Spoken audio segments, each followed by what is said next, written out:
Mga kakabsat, naka-live si Attorney Claire 7 minutes ago.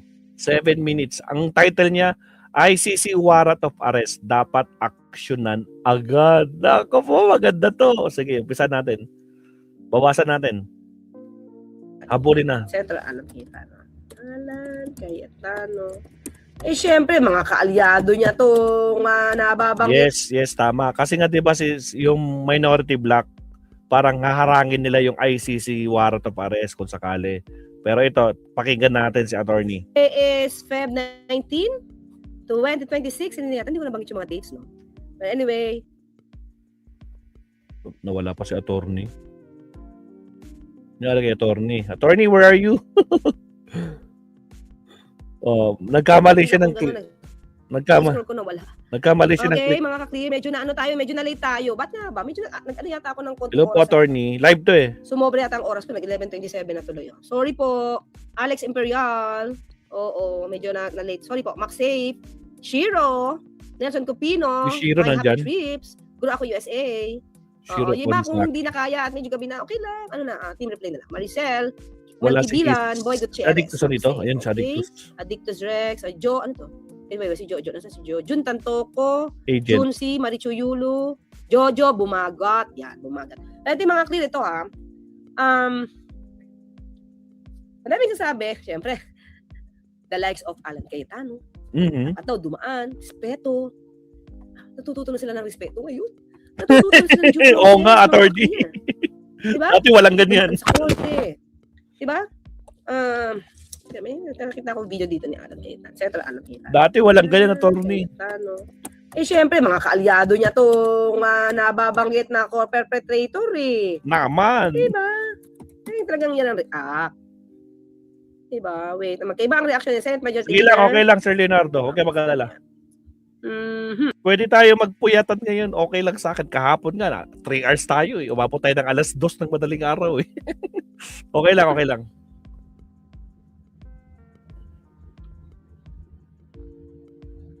Senate Major Diwan's local... Tingnan natin to. Uy, binati kita, Jonas ha. Binati kita kanina. Hindi, binati. Shoutout ulit sa kapsat natin si Jonas Benavides. Shoutout. Okay, basahin ko lang ha. Okay, basahin natin. Magkasunod kayo ni Pretty Senate Face minority wants local remedies first before ICC arrest. Siyempre. Diba? Due process na yan. Na yearn. Ha? Samantalang, mga ka-clear. Ha? Nung panahon ni dating Pangulong Duterte. Ano sabi dating Pangulong Duterte? Teka lang ha. Pakita ko ulit sa inyo. Ha? Okay. Trixie Villa, shoutout, madam. Eto. Kita ko na lang, ha? Kita ko lang. Title na lang. Ayan, kita ba? I don't care about human rights. Sinasabi? Rodrigo Duterte says, I don't care Sige, banat about attorney. human rights. Banat. Do human rights matter? Ano sabi ni dating Pangulong Duterte? He doesn't care about human rights. Sa Tagalog, wala siyang pakialam sa human rights. Ayan ang sabi niya. Maliwanag. Maliwanag. Pero ngayon, ang mga kaalyado, anong sigaw? Due process. Wow. Diba? Ba't di mo yan sinigaw before? Senator Alan Cayetano. Ha? Okay? Di mo sinigaw ang due process para sa mga biktima. Kaya ito ngayon, mga ka-clear. Ha? Ito ang sigaw ng iba. Pakinggan naman natin, ano bang sinisigaw ng mga biktima? Ng mga kaanak ng mga biktima? Ano nga ba? Justisya at nandun po kami nakatikin sa malinaw po sa aming mga biktima na ito pong confirmation charges ang we're very hopeful po na finally ma-confirm na po yung charges against kay former President Duterte. Lahat po na nangyayari outside of this po part ng politics at dynamics lang sa Pilipinas. Pero ang focus po namin ay ang manawagan ng justisya at nandun po kami nakatikin sa nangyayari po sa David. Okay. So bali attorney, you also represent are you a lawyer also for some of the victims dito sa EJK?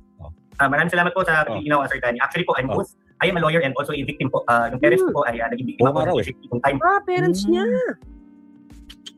Po ni ex-President Duterte. Kasi po malinaw po yung stand namin. Hindi lang naman po sa drug war ang marami pong inatay ng nakarang administrasyon, pati po yung mga political persecutions. Kaya po sa akin, napakahirap po kasi professionally personal po ako sa mga biktima.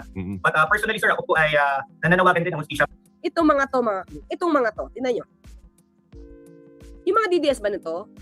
Yung mga lawyer na DDS, alam ba yung pakiramdam ng mga to? kung bakit sila tumakbo sa ICC. Ba't sila tumakbo Tama. sa ICC? Kasi walang Di ba hustisya sinabi sa ko sa inyo, Pilipinas. ang gusto ng dating Pangulong Duterte. Hindi umuusad. Kahit pumatay siya, di ba sabi niya, hindi niyo ako maaaresto. Sabi niya. Kahit pumatay siya, di siya maaaresto.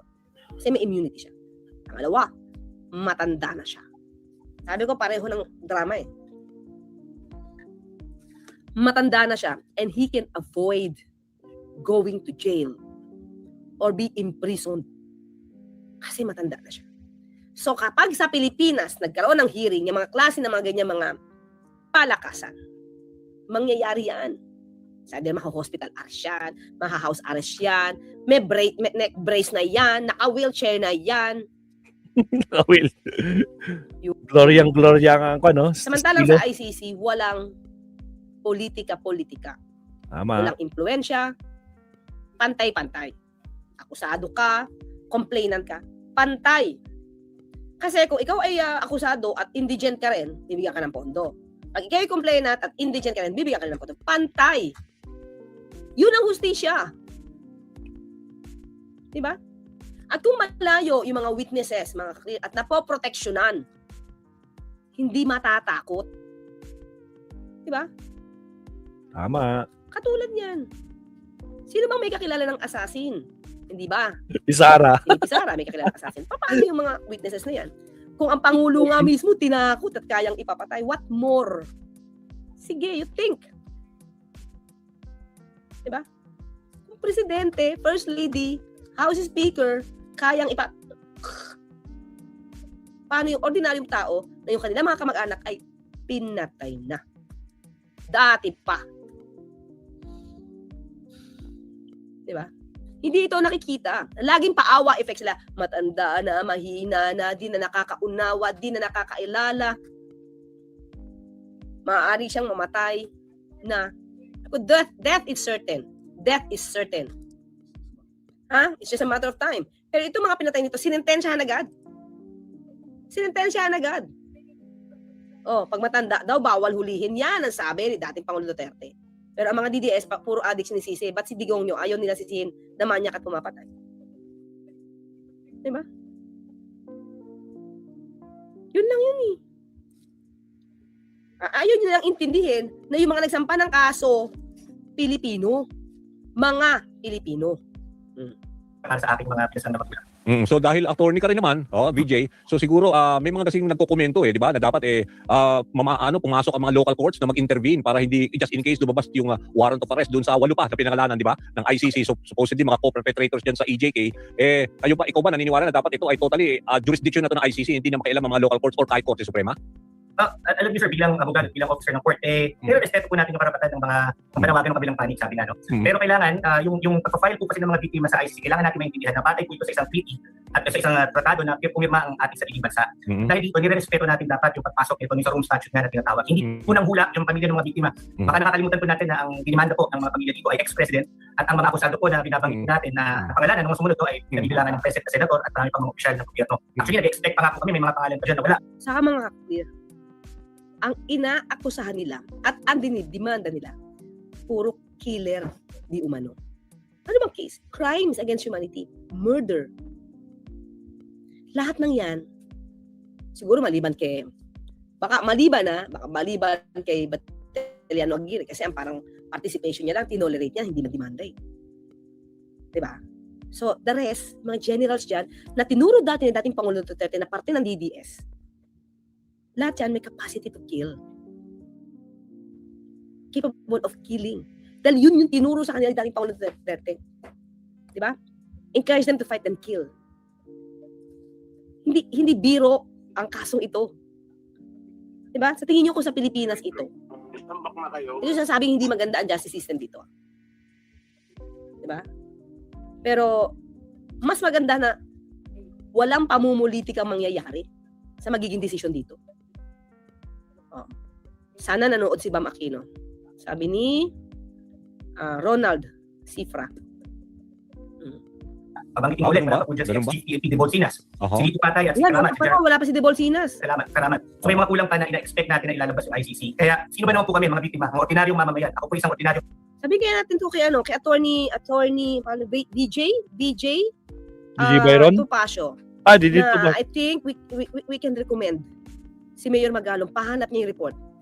Diba? Pahanap niya yung report na hawak. Kung merong report, para doon makita niya yung mga sangkot na generals. Abogado, Oo. so, nagtataguyod sa aking pamilya, mas lalo pa po yung ibang mga Oo. biktima na walang-wala, sabi nga natin, nasa laylayan ng lipunan, Oo. umaasa sa hustisya na pwede mangyari, no, dahil nga nandun na si ex-President Duterte sa ICC. Pero Attorney VJ, ikaw ba ay confident na pag natuloy na nga itong confirmation of charge? Bali, 4 na araw yan na hearing, di ba, Attorney? Yes, So, tuloy-tuloy pag dumating na yung punto na yan, posible na lumutang dahil nga nilagay na nga yung mga pinangalanan nga, lumabas ang warrant of arrest against these 8 other co-perpetrators. Although patay na si Castolan, di ba? Yes, sir, yes. Naniniwala ka na mayroong warrant of arrest na sir. lalabas? Oo. Opo, tulad niyo po, sa ating local media, umaasa po kami sa mga pronouncements po, ng mga lawyers, particularly dun sa prosecution at nila Attorney Conti and Attorney Colmenares sa mga biktima. Alam niyo po, nakakatawa, na ang tapang-tapang kasi itong mga akusado nito, yung mga respondents na po, nung panahon nila Wala pa yun. harapin nila ganyan. So ngayon, ang naantay namin, ay harapin nila, yun yung pinakait nila sa aming mga biktima yung inaakusahan nila yung mga magmahal namin sa buhay, ng mga kaso na hindi nila binigyan ng chance na humarap, sa tamang proseso. At ngayon, ito po yung binibigay ng opportunity ng pamilya ng mga biktima at ng ICC sa kanila. So, Tama, di ba? Ito mga biktima to, hindi nyo binigyan ng due process. Pero itong mga biniktima nyo, hinahayaan pa na kayo ay mabigyan at ma-enjoy nyo, ma-enjoy, ma-exercise nyo yung due process. Pero kayo pa yung, sila pa yung gaslighting. Para sila pa yung ape. Mga clear, sila pa yung ape. Diba? Yun yung pinapalabas nila. Sila pa yung ape. Samantalang ito, mga biktimang ito, dito talaga nabigyan ng hustisya to. Diba? expect po namin na sana lumabas na nga yung mga warrants at sana huwag na rin magpaligoy-ligoy yung mga justice. Tumulong na sila na i-execute na yung mga warrants para managot ang dapat managot sa batas. So just in case lumabas yung mga arrest warrant, nakausap ko rin kasi si Yusek Claire Castro, sabi niya, ganun din, ang nangyari, ibig sabihin, parang sinusunod yung Republic Act, yung binabanggit mo, 9851 ba yun? Di ba? Yes, Na sir, supposedly, na pag ito ay ipinatupad, kailangan Interpol na at tutulong na lang tayo for their arrest. Ganun ba ang posibleng senaryo? Yan po ang ina-expect po namin sa administrasyon na to, na manindigan naman sila para sa mga maliit, manindigan sila para sa mga biktima. Kami po ay mga totoong tao, hindi po kami mga pangalan lang, tulad ng pinapalabas ng mga troll. Mga mahal po namin sa buhay. Oo. Sabi ko na, itong mga troll na to, talagang hindi nakikita ang sinapit, ng mga kamag-anak ng mga biktima to kung gaano sila nag-suffer. Hindi nila pinag-uusapan to. Kokonte, mga ka-clear. Kahit paano sa mainstream media, kahit paano, may iniimbita sila ng mga biktima, ng karumal-dumal na pagpatay dito sa mga tao. Napagkaitan ng karapatan na ipagtanggol yung kanilang mga sarili. So yan po yung na-expect natin sa Administrasyong Matos. Pero attorney, dahil sa dami nga, binanggit mo na rin yung mga troll, di ba? Daming disinformation nangyayari, no? May mga kanya-kanya rin mga political operators yan. Yung ba sa hanay ninyo, kayo rin ba, meron kayong mga grupo din dyan sa SOCMED na somehow, para masawata itong at least yung mga paglaganap nito mga fake news? Alam niyo, Sir Danny, magandang tanong yan, comment. Sa amin po, sa part po ng mga biktima, ang laban po namin dito ay katotohanan at yung pagmamahal ng aming mga kaibigan at mga kamag-anak. Lahat po sila nagsasabi na mag-ingat ka, delikado yung ginagawa nyo, pero ano po bang mawawala sa amin? Kami nananawagan kami ng hustisya na ayon sa batas. Yun lang naman. Pero tama po kayo, katakot-takot po na troll, nagpatatakot, yung misis ko po, yung family ko po, laging... Meron ka rin bang threat? May mga O tinan mo nga mga clear, dito nga, di ba? Natitreten sila eh. Ganyan sila. Di ba? Helen Teresa, thank you. ADMD Church, maraming salamat po. Di ba? threat ka rin ba? At saka somehow, di ba? By way of text ba yan o tawag? Paano ang mga banta Marami sa'yo? po sa mga comment section po sa social Binabas media. kayo, binabas. Opo, yung mga deserving lang kayo na nangyari dyan, na alam nyo yung mga addict, ganyan, na dapat pumatay, na mga kalaban, ang mga activist. Di ba? Ito nga masama mga clear. Ito mga napatay. Wala pang kaso. Hindi na dinig. Di mo alam kung totoo yung binibintang. Pero dahil sa pagmamanipula, Ng mga troll. siyempre kasama ng mga Duterte dito. Pinapalabas nila na itong mga tao to guilty na when in fact walang case. Walang hearing. Walang judgment. Hindi kaya sila yung ilan sa mga nasamang sinasabi ni Mayor Magalong na pinatay lang na walang dahilan. Intentional na pinatay. So ano gagawin mo dun sa intentional na pinatay? Tama ba? Tama ba yun? Dapat alam mo, dapat si Mayor Magalong tumayo dito eh. And tell the truth. Di ba? Awa siya at for good governance siya. Tumayo siya para sa mga biktima. Tumayo siya. Hindi porket Duterte supporter siya. Magbibingi-bingi siya dito. Nasa kanya, may susi siya. Isa sa mga susi, di ba, ng katotohanan patungkol sa maling EJK, maling pag-i-implement ng EJK, nasa kamay ni Mayor Magalong. Mga clear. Pero ba't hindi siya nagsasalita? Hindi siya lumalabas. Nahugot lang ito ni Carmina Constantino eh. Sa yata ni Karen Davila o Corina Sanchez. Nahugot lang ito ni Carmina Constantino. Diba? Silent siya dito. Silent siya dito. Never niya itong binanggit. Lagi niyang binabanggit, Mama Sapano. Diba? Oh, ito pa ang masakit, oh. Sabi ni Mama Rose dyan, deserve daw ng mga adik yung mapatay. Ang masakit, hindi lahat pinatay adik. Oo, hindi mo sigurado kung pinatay adik. Yun nga sabi ni Mayor Magalong, merong intentional lang na pinatay. Sino yun? Sino yung mga general na yun na gumawa niyan? It's not true. Criminal-minded people are smart enough to do all things possible, make dramas, twist stories, etc., just to escape accountability. But a strong justice system is smarter over them. Ay, man, dito si Carclea. Carclea, good evening. And mga ka-clear. 2025 pa lang alam na this Bam Aquino was and would continue to be a sellout. Shame on him and all wishy-washy elected officials who are only looking out for themselves. But anyway, at the time, mga ka-clear na siya ay nangangampanya pa lang. Nabanggit niya na yan. Really? Nabanggit niya na yan. At parang hindi rin yata siya pabor sa impeachment eh. Parang may gano'n eh. Bago magkaroon ng election. Maria Angelica Dal. Attorney Clercas, I just want to share na ang kuya ko sa Quezon City, nakabili sila ng tag 20 kilo na bigas kahapon. Salamat kay PBBM. Ayan, natupad na. Watching from Scandinavia. See? Tapos sabihin ni VP Sara, walang 20 pesos na bigas.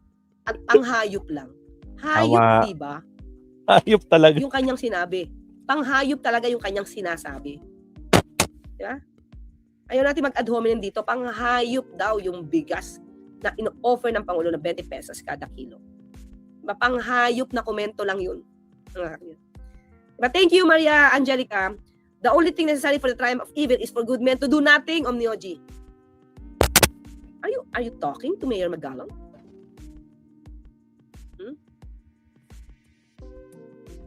Doing nothing?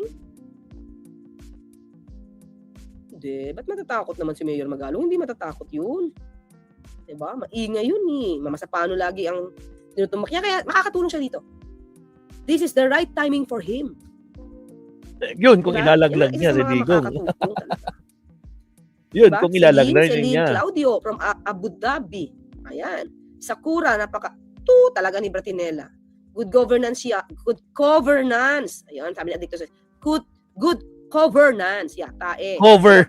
Percival Miranda. Thank you po. Diyos ko po, Rudy. Cheesemakers. Cheesemakers ba to? Cheesemakers. Carclea. Mami Z, shout out mga cheesemakers. Cheesemakers. Alexolin. Danny Salameda Jr. Louis P. Maco. Ako si Manat Moy. Team Dumi. Dapat i-flash sa Inodoro. Ouch. Mama Ross Channel. Dren. May napanood akong TikTok sa isang financial advisor. And what was achieved. Kaso di ko alam kung how and where to. Uy, hindi. Wait. Baka hindi totoo And what was achieved or not. Kaso di ko alam kung how and where to send. Maganda sana ng video analysis. Sige, tingnan ko na lang. Dren. Yung link. Link. Lito Badeo from Italy. J-Lo ng Hong Kong. Cheesemakers. Ayan, siguro ako USA. And nandito yun si Bayani Tobias. Ayan, Sir Bayani. Dante R. MCA Vocal Studio. Yan. Pepe Malonzo. Inco to, no? Okay, Delight. Sergeant Putik. Leloy. JP Maganda. Really like that. Life with the Sinabs. JD Sinab, Pastor Lito. Life with the Sinabs. Dren. Elmer Aribo. Neb Manangan from Oxnard. Okay, sige. Di ba kilala ka na? Pinorward ka na namin doon at tingnan natin ito. Report natin. Kasi medyo nagkaroon ng hindi magandang disgrasya. Na-disgrasya po kasi ito si Jasper. At isa siyang OFW. Ayan. At nung pumunta dito na kahit paano na i-refer natin mga ka-clear. Natulungan siya. So ngayon kailangan pa niya ng addition. So i-ano ulit natin. Tatry ulit natin. Love kita 3. Thank you from Japan. And Luijo Agustin, Marites Musni, Charlinette Perez from New Orleans. Nako, mga mapasok sa atin, mga taga-abroad na kasi ito mga oras nila. Ha? Medyo gabi na. Okay, maraming salamat din, Madaling araw na, attorney. Rosalyn Bellarmino. And okay, Chismax. Okay, thank you so much. Rizal Nicolas, Ivy Reg. Pa-ending na si attorney. Arman Live to, Flores. guys. Live. Mismo grade 1 Alan ang motibo ng statement ni Sara. The anti-fake news and digital disinformation act is among the 21 priority legislative measures approved by the President Ferdinand R. Marcos during their third meeting of the LEDAC on February 10, 2026. Fake news! Diba? Thank you, Addictus Rex, for reminding. Paano mga clear? Annalyn Peña, Mencho Yamamoto, yan, Jun Tantoko, and Carlo Calorico. Okay? Alright, salamat, attorney. So, yung ICC warrant of arrest, ako po, dapat aksyonan agad. Ako po. Ano, dapat ba mga kabsat? Paano ba naman? May ginagawang parang panghaharang na naman ang minority black mga kabsat. Yung ginawa nila Cayetano. Gumawa sila ng resolution para protektahan siyempre, particularly yung kanilang mga kaalyado na si Bongo tsaka si Bato. Pero nako po, Diyos ko po Rudy. Sigurado marami alban dyan at hindi papasa. Ilan lang sila eh. Diba? Putragis. O, siya. Salamat, attorney. O, punta naman tayo. Bago tayo pupunta sa isang topic na gusto kong pag-usapan, yung tungkol sa may sinasabi si Congressman Defensor. Interview niya kaninang umaga yun. O, ikon ko na nga lang. O, si Kamsat Alfred, kaya batukin si Sayad, congressman. Ano sabi niya? Bakit babatukin niya si Sayad? Ika lang. Ito, Jimmy Bon